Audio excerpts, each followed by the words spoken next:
So I'm just driving again, just driving and thinking. It's my lunch break. Today, basically, what I did was I created a GitHub repository um, under my name, Atom Golf Co., and created a repository called Smart Ball. And the idea is behind this repository is to bring it open source, allow open source technology to be integrated with the golf experience. Obviously, I'm a passionate believer in the game of golf. I feel like golf teaches you things outside of golf, life lessons. It teaches you how to control your emotions. It teaches you how to focus on, different aspects of thinking. Because obviously when you're on the golf course for 5 hours a day, you have to manage your thought process. And that's kind of why I like the game of golf, is because, when you're playing it only for about, a minute or two, you're focused on a golf shot. And then after you hit your golf shot, if you're walking, you have to manage your thought process. And a lot of these professional golfers know that you can't be thinking about golf the whole time. There's only a certain specific amount of time that you can think about golf. And so the other part of being on the golf course is figuring out how to manage your thoughts and think not about your golf game, but think about something else.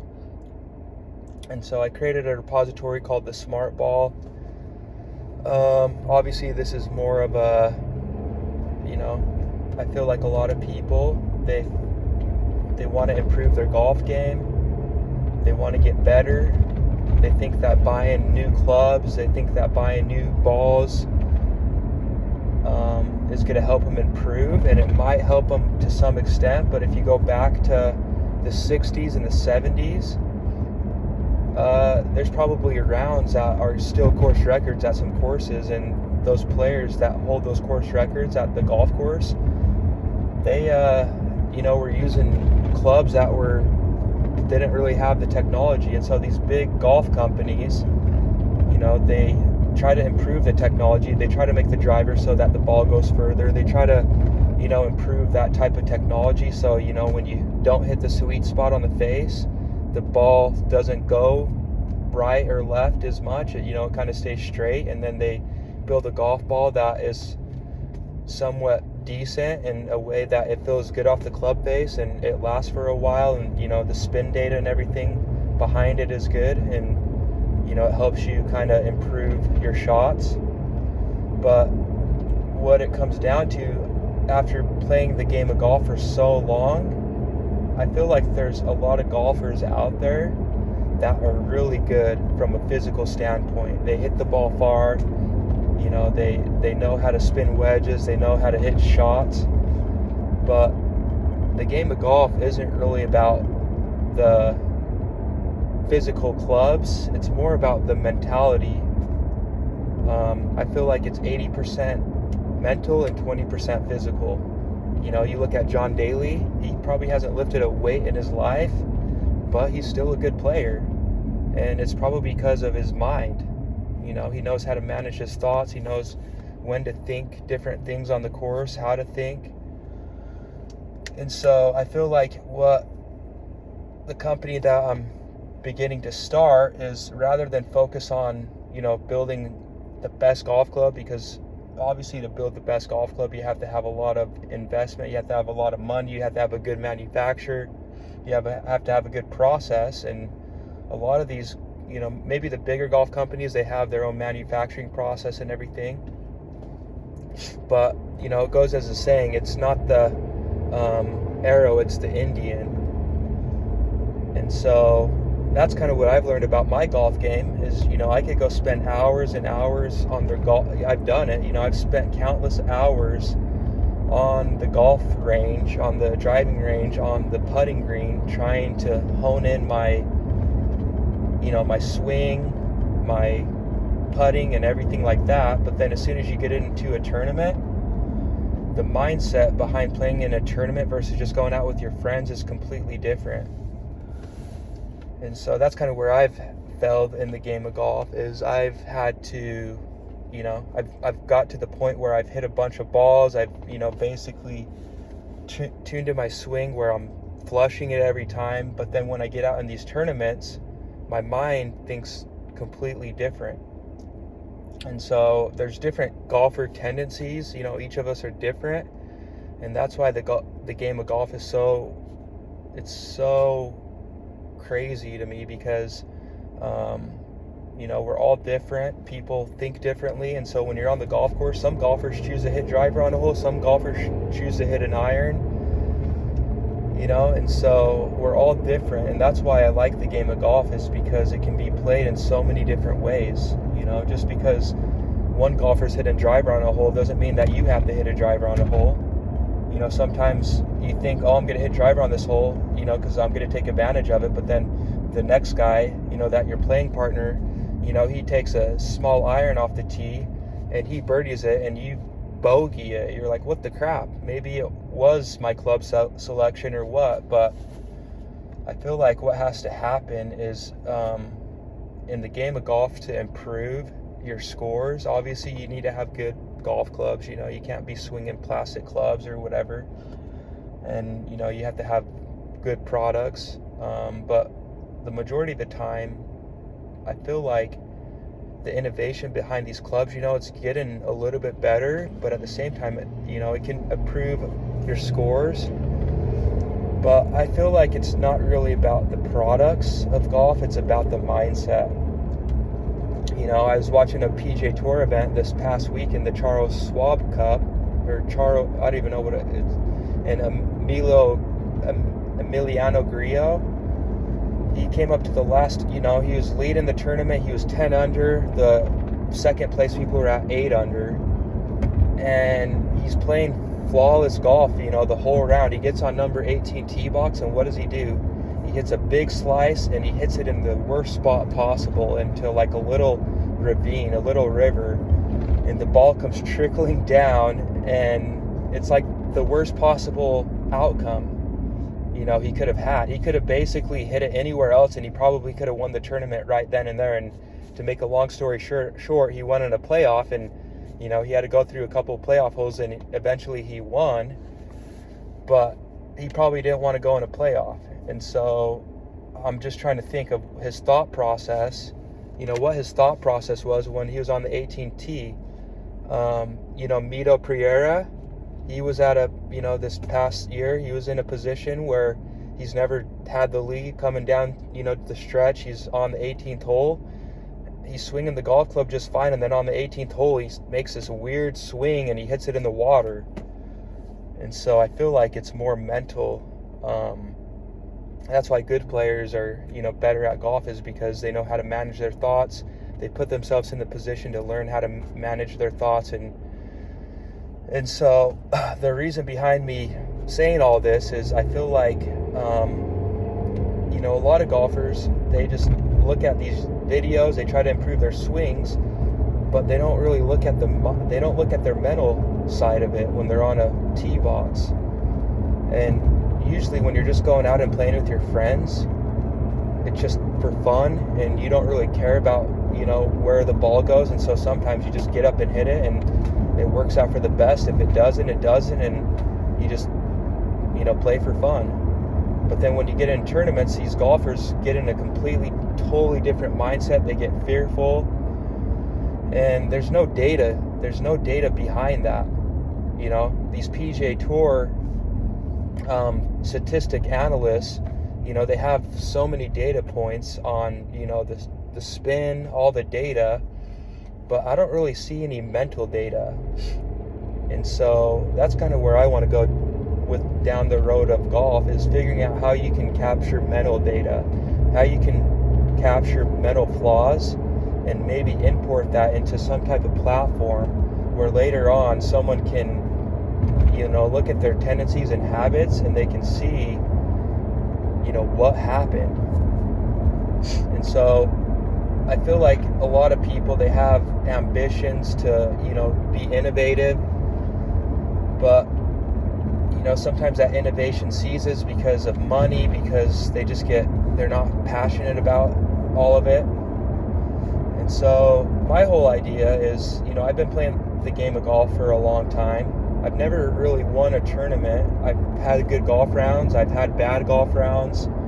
But I feel like the majority of the time, the reason why I, never have won a golf tournament, if I ever had been put in the position of winning, is because of fear, is because of just uncertainties of my mindset. And so I feel like what needs to happen in the game of golf to improve golfers' scores and their rounds is they need to have some type of data platform they can go to and figure out their tendencies. So like when they go play a golf course, like let's say I go play Talking Sticks today, I can get that mental data and analyze it and say, okay, well, for me, when I play this hole, I have a tendency to be fearful of this water, or I have a tendency to be fearful of this shot because in the past, I've done that. I've hit it out of bounds. I've hit it in the water. And so I know that coming up on this tee box, my mind might go instantly towards that thinking where I might think that. And when you start thinking those thoughts, the old habits and everything start to come in. And so that's where a lot of the times you start having issues in your scoring. And so I thought, okay, well, I'm kind of a techie. I know technology, that's kind of my passion. My passion's for tech, my passion's for golf. And so I feel like what I kind of want to do with the community of golf, obviously golf is a global game. You can go anywhere and find a golf course. You can get paired up with a foursome and, meet new people and play with, the different players, And so I kind of want to build a community that's driven around capturing that mental data. And obviously it's hard to figure out on how to capture it because obviously your mind can't be connected with this AI and these platforms. It's getting to the point where if I'm using my phone, I can capture that data and then that data is saved in a database. But I feel like there needs to be some type of golf ball that has some type of chip in it that can be connected to your phone. And so before the round of golf, you just submit, okay, I'm playing this golf course, I'm playing these tees, and the ball is kind of like your brain. And so you connect your ball with your smartphone. Your smartphone is, constantly looking at this data on the ball. It can pick up the swing data, the speed, all that kind of stuff, but also the location on where the ball is hit on the course. And so I think maybe the PGA Tour might be doing this, to some extent, but, they have to have people sit on each hole, and they have to have them input the data for them. So, if I'm a professional golfer and I'm playing this golf course and I hit a golf ball, they have to have a volunteer with an iPad to input that data. They have the TrackMans that do it for them. But people like me, the everyday average golfer, these pros, they already know their tendencies. They've been playing the game long enough that they probably already know. They've already had the experiences. They've already gone through, and that's why they're a professional golfer. That's why they're on the PGA Tour. But golfers like me that, don't have the $20,000 to invest in TrackMans and put them on every single hole and play these courses in that type of manner, it's hard for me to get better. And so I feel like if I could build some type of microchip that gets manufactured inside of a golf ball that can communicate with my cell phone, and then my cell phone communicates with some type of platform at the end of the round or during the round, then maybe I can use my phone to my advantage where, before or after the round or before a tournament, I can look and see the data on it, get the analytics on it, and maybe during my practice rounds I can submit that data and then, kind of run algorithms against it. But, have it come down to the point where any golfer in the world can have access to this data. It's more community driven, where, any golfer that, even if their handicap's a 20 or even if it's a plus, they have the ability to visualize this data so that they can understand their tendencies and their habits. Because I know, like, if you play a golf course a lot, if you're a member of a golf course and you play that golf course a lot, you hit different shots on different holes. And sometimes, you get in the mindset of, oh yeah, always when you play this hole, the tee box always, sets you up right. And so you want to maybe aim left, because most of the time when you play this hole, you always hit it right. And so a lot of these golfers that are trying to get better, they don't understand that. They just kind of get up, they tee their ball up and kind of hope for the best. And so I feel like if I could build a community because I feel like you have to build a big community to get this all figured out. You can't just like get 2 or 3 engineers, or, it has to be more of a big community. But if you could do that and then build a chip that has, maybe Bluetooth, Wi-Fi, radar, sensors, all this type of technology in it, and make it small enough, in a way that it can be implanted into the core of a golf ball. And the golf ball needs to be, somewhat high performance, so it's not like a rock, and it feels good off the face. Then I feel like it would help the game of golf improve dramatically. And that's what I feel like needs to happen in the game of golf. Obviously, these pros on the PGA Tour, Korn Ferry Tour, some of these, different tours, they already have the technology necessary to them to improve their game, and that's probably why they get better and better and better, because they already can see the analytics. They can log into their player profile and see each shot. They can see all this data. But like the average day golfer or average Joe like me, like I don't have access to that data.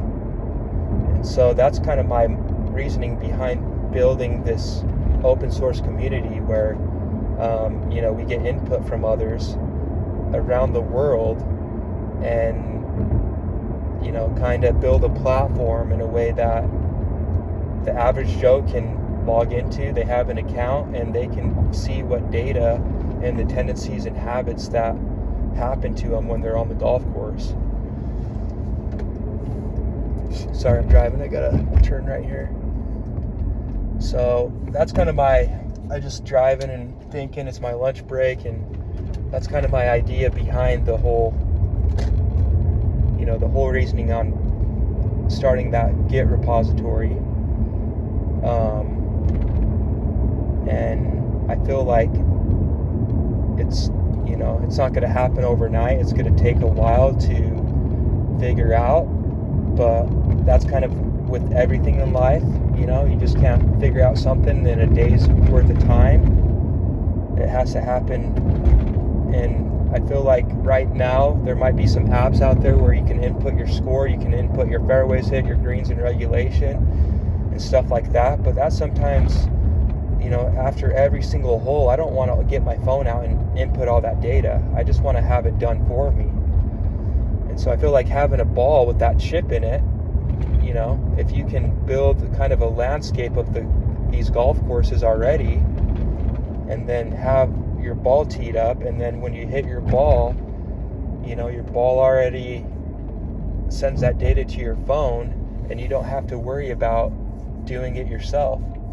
Because, once you start doing it yourself, you kind of start getting out of your game, out of your zone on the golf course, and you just get in the habit of getting your phone out. And then, once you have your phone out and you're putting in all this data, you might get notifications, you might be getting work calls, and you might not be able to concentrate that way.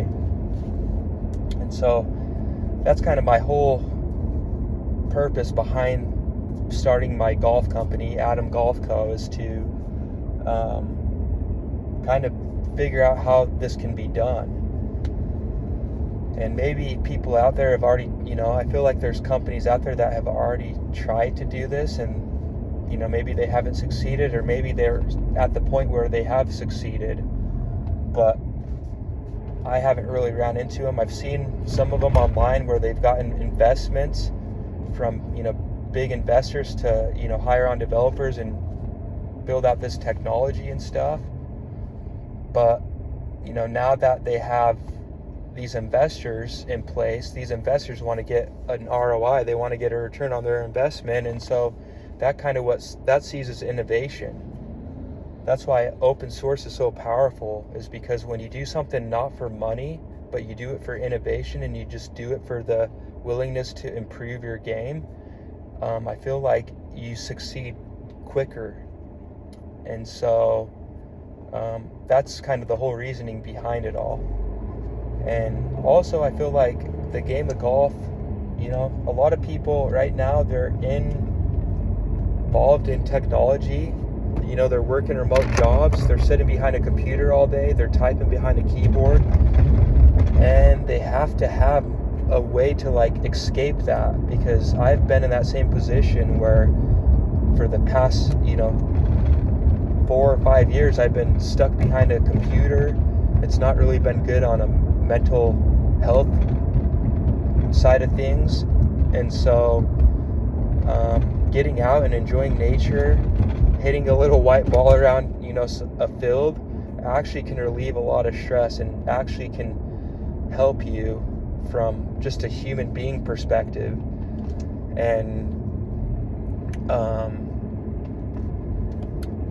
you meet new people too. That's why a lot of people play golf, to socialize, to meet new people, to network. And so that's why I like the game of golf. It's not really just to see what the lowest score you can shoot, but to kind of learn about yourself, to kind of expand your network, and to meet new people, and to just enjoy life. So that's why I feel like a lot of people are starting to pick up the game of golf.